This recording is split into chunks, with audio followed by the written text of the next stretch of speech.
Hey guys, welcome back to Lauren's Reality. I am Lauren, of course. Thank you for tuning into the first episodes. If you did, we talked about a little bit on our first official episode what it is that we think is broken about the market, or I should say what it is that I think is broken about the market. I think it's important, if I'm going to make a bold statement like the real estate industry is broken, then we should talk about why we think it's broken. So if you're well versed in the history of real estate, then this may not be the video series for you, but I doubt that you are fully, so you may want to stay tuned. You could still learn a little something.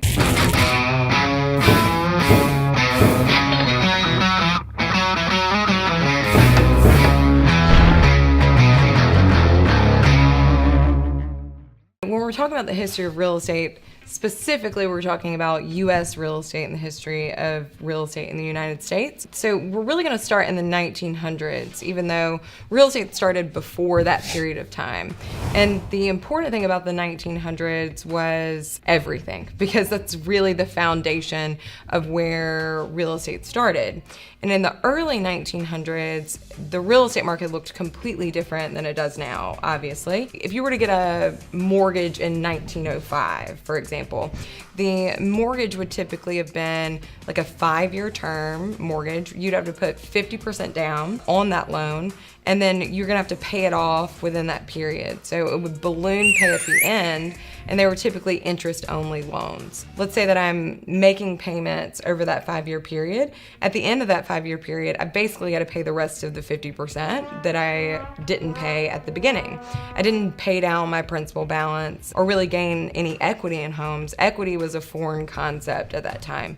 So what we saw was a really low rate of home ownership, because the amount of people that had 50% down to buy a house, even though back then, because of inflation, houses seemed to be cheap. You know, we look at the pricing at that period of time, and it's like, oh, you could buy a house for $25,000. The equivalent of that in current market is obviously much higher. So the burden on the homeowners left homeownership rate in like the early 1900s around 25%. So you had this shift that started to happen where banks realized that they could lend money on houses, and that it was more than just the interest that was interesting to them. So in 1908, you had the National Association of Real Estate Exchanges. When this started, you had kind of the first tiny boom in real estate, because it started to open up the door to, one, real estate brokers. You really didn't have people that needed to facilitate a real estate transaction because there was no need for that at that point in time. At that time, very little people, if any, could buy a house. And then as you had these things start to come into play, you had more and more people who were able to actually get money to qualify to buy a home. So from 1908 to 1913, you had a change that occurred because the Federal Reserve was put into place. Everyone refers to it as the Fed, and you've probably heard about it on the news at some point or another.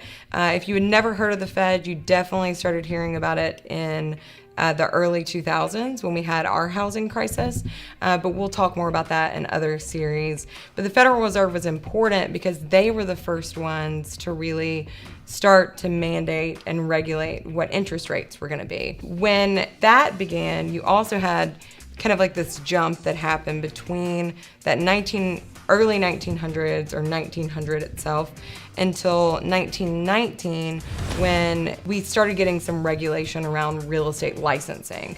Up until 1919, anyone could call themselves a real estate broker. So I could go make a business card, I could go put a sign in the yard, and there was no education required, there was no really anything. If you had a pulse, then you could sell a house. They started to figure out that there was a problem with that. So in 1919, real estate licensing began. It wasn't really heavily regulated, and there wasn't a whole lot done to kind of hone in on that, but that's when it first became a discussion, I guess you would say. From 1919 to 1921, as you know, 1921 leading into kind of your 1934 Great Depression era, you had a real estate fallout. And I can actually show you kind of this like little chart.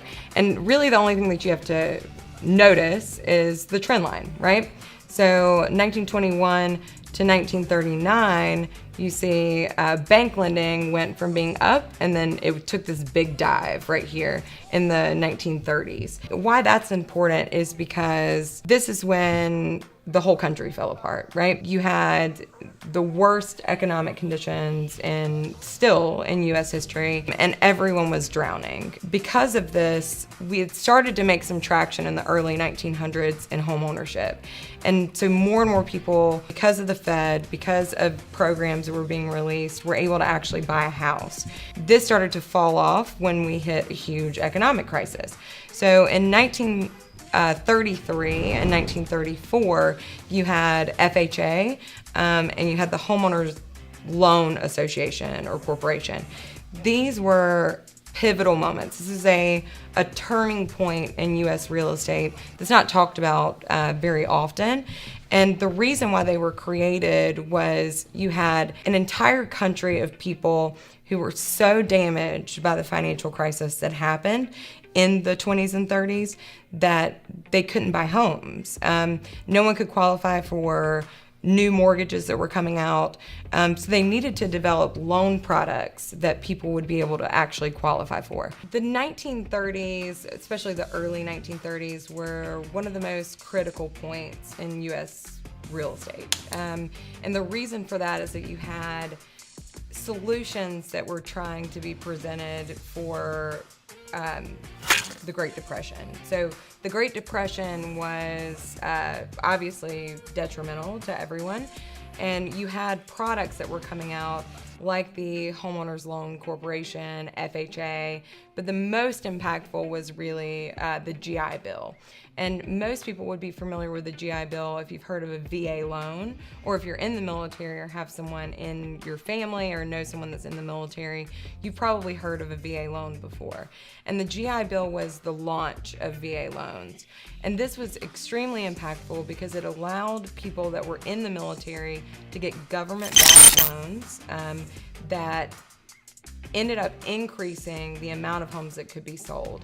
So for example, the 20 years after the GI Bill was put into place, 1/5 of all US home sales were generated by the GI Bill, which is massively impactful. Then on top of that, you had another layer of FHA, and FHA is also a government-insured loan. So the idea was in the 30s that the government could step in after this crisis, and they could help actually facilitate people being able to get into homes easier by reassuring the bank that if those individuals did default on their loans, that the government would insure that loss. At the time, what a great idea, right? And it was very necessary for housing to recover. If we did not have FHA and VA in the early 30s, the housing market would have been creeping, trying desperately to come back. And so it was a very necessary thing that we've just kept forever. And the impact of that didn't show up until much later, which we're going to see in just a little bit. But by the time we reached the 1950s, from the 1930s, you were at 50% home ownership, which was massively impactful. It doesn't seem like that long of a period of time, but if you remember back at the beginning, in the early 1900s, we were at 25% ownership. So we gained 25% ownership with the worst economic crisis in the country. So we have a lot more people at that point that are actually buying homes. The whole idea of home ownership being the American dream was really born in between the 30s and the 60s, where everyone thought, if I'm going to be a successful family, then I need to have my own house. That was actually not a solid concept until home loans started to come into play.